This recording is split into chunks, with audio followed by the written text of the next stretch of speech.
অনেকে বিশ্বাস করেন না যে রোদের তাপে ডিম ভেজে খাওয়া সম্ভব। অনেকেই মনে করছেন এটা ভুয়া। তাদের উদ্দেশ্যে আজকের এই ভিডিওটি। আজকে আমি আপনাদের প্রমাণ করে দেবো যে রোদের তাপে ডিম ভেজে খাওয়া সম্ভব এবং কিভাবে গ্যাস বাঁচিয়ে ডিম ভাজি করে সেটা সবাই মিলে ভাগাভাগি করে খেতে পারবেন। আমার বাসায় রান্নাঘরে প্রথমে রোদ ঢোকে, তো সেখানেই আমি জিনিসটা দেখাচ্ছি। প্রথমে তাওয়াটাকে অনেকক্ষণ ধরে আমি রোদের ওপর রাখলাম। তাওয়া গরম হয়ে গেলে তার উপর আমি পরিমাণ মতো তেল দিয়ে দিলাম।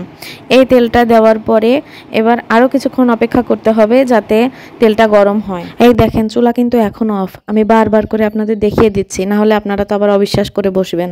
তো যাই হোক, তেল গরম হওয়ার অপেক্ষায় আছি।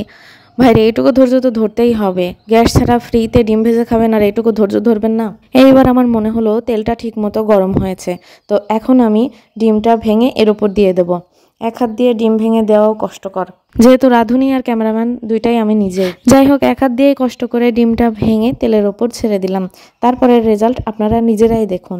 ডিম তেলে দেওয়ার সাথে সাথে কাজ হওয়া শুরু হয়ে গেছে। ভাইরে ভাই, দেখেন, আমি নিজে না ট্রাই করলে তো বিশ্বাসও করতে পারতাম না।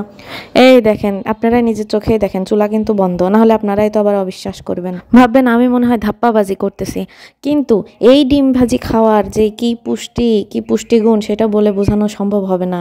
মনে করেন, এমনিতেও তো ডিম একটা পুষ্টিকর খাবার, তার উপর যদি রোদের তাপে ডিমটা ভাজেন, তাহলে রোদের তাপে কি থাকে? ভিটামিন ডি থাকে না? তাহলে এই ডিমটা ভিটামিন ডি সমৃদ্ধ খাবার হয়ে গেল না? দেখেন আপারা ভাইয়ারা, আমি কিন্তু বারবার করে দেখাই দিচ্ছি চুলা কিন্তু বন্ধ, না হলে আপনারা তো আমার কথা বিশ্বাস করবেন না।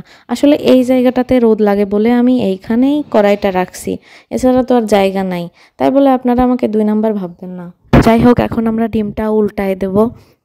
তেল দেখেন কি পরিমাণে গরম হয়েছে। আজকে যেই বুদ্ধি পেয়ে গেলাম, ভাবছি এখন থেকে সব রান্না বান্না এরকম রোদের তাপেই করব।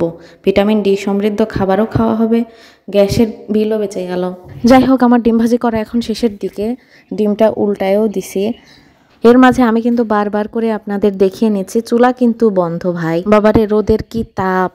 আপনারাও এখন আমার মতো বুদ্ধি করে এই পদ্ধতিতে ডিম ভাজি করবেন বা অন্যান্য তরকারি রান্নাবাড়ি করবেন, তাহলে কত লাভ হবে বুঝতে পারছেন না। যাই, ডিম ভাজি হয়ে গেছে, এখন আমরা শেয়ার করে খাই।